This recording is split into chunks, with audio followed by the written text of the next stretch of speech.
C'est le deuxième atelier de la gare qui nous réunit. C'est des gares des centrales de mobilité. Le grand sujet, c'est de savoir quelle place prennent ces grandes cathédrales ferroviaires dans les pratiques et les politiques de déplacement et de mobilité. On est vraiment à un basculement parce que, à la fois pour le contexte économique, le contexte culturel, le contexte pétrolier, tout ça va basculer et on va voir des gens nouveaux intervenir. Carrefour fait du Vélove et du Vélib en Chine depuis 4 ou 5 ans parce qu'il s'est aperçu que les gens n'avaient pas de voiture et donc pour que les gens viennent chez eux, il devient opérateur de mobilité. Aujourd'hui, vous avez 2 lignes de bateaux et vous avez 3 lignes de bus à New York, Ikea. Pourquoi ? Parce que Ikea s'est installé à Brooklyn. Donc pour récupérer le bobo de Manhattan qui n'a pas de voiture, on lui offre du bateau, on lui offre des bus. Voilà.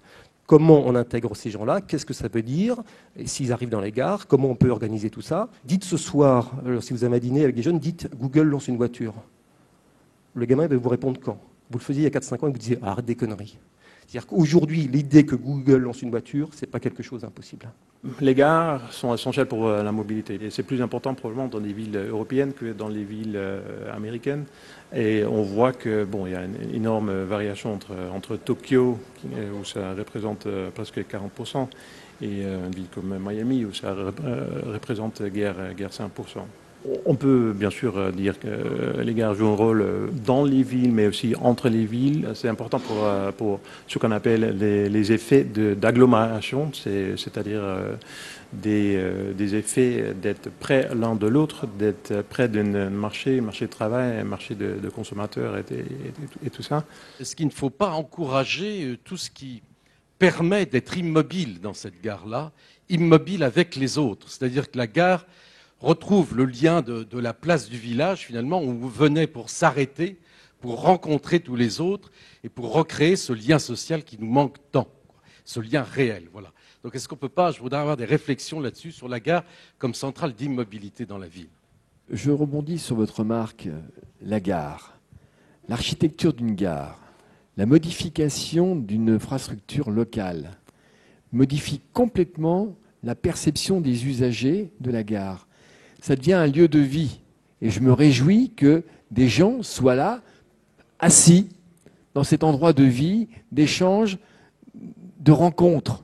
La mobilité, clairement, devient dans l'aspiration des citadins d'aujourd'hui un mode de vie. C'est-à-dire que ce n'est plus simplement le droit à ce que le moment où je me déplace soit traité de la même manière que les autres activités nobles de ma journée, mais comment cet état de mobilité devient le substrat de tous les états de vie finalement que je vais vivre. Et donc le sujet aujourd'hui de la gare centrale de mobilité, c'est comment cette centrale de mobilité est la centrale de la mobilité qui est en train de s'inventer. Est-ce que finalement la fibre optique va pas nous permettre de moins nous déplacer, voire même peut-être dans 30, 40 ans, 50 ans, de plus du tout nous déplacer? Moi, je ne crois pas, en effet, qu'on va avoir une diminution de la mobilité. Simplement, on va être complètement autre. Il y a une information qui est passée complètement inaperçue en France. Le gouvernement chinois a annoncé qu'il venait de signer un accord avec 19 pays pour préparer dans 10 ans des TGV qui feraient Pékin-Londres en 2 jours. Et pourquoi ne pas imaginer que le train du futur, c'est le train que faisaient les Américains dans les années 30, qui était organisé comme une ville? La mobilité va largement au-delà de la gare. Parce que pour arriver à la gare, parfois, quand vous êtes en banlieue, il faut déjà avoir du déplacement terrestre. On a une vision actuelle du déplacement. La situation économique est telle que les choses vont évoluer à une vitesse grand V, que probablement le pétrole va prendre une envolée considérable et que le tout voiture va certainement basculer dans un avenir très proche.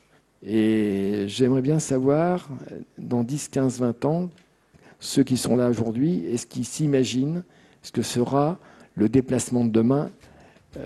J'en doute fort. Moi, le premier.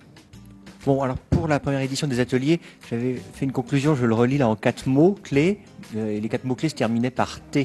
Je vais vous faire la même chose, mais avec les mots qui se terminent par ion. Le premier mot, c'est pression. Si nous avons à bouger, c'est parce qu'il y a des pressions. Et chacun jugera que les pressions climatiques, environnementales sont premières. D'autres estimeront que ce sont des pressions liées au changement démographique. Le deuxième mot en ion, c'est hybridation, recomposition, déspécialisation. Quand on voit ce qui nous a été projeté, on voit que des acteurs économiques différents coopèrent. On voit que Google veut faire la SNCF. SNCF, que la SNCF voudrait faire mythique dans les gares. Le troisième mot, ça c'est un peu pour failloter ces connexions. De plus en plus, les gens seront interconnectés et souhaiteront se voir, mais de plus en plus aussi, les systèmes d'information permettront des interconnexions et des échanges de données entre modes de déplacement, plus qu'entre modes de communication. Et le quatrième mot qui est beaucoup plus simple, c'est imagination quand même, parce qu'on a vu qu'elle était profondément au pouvoir.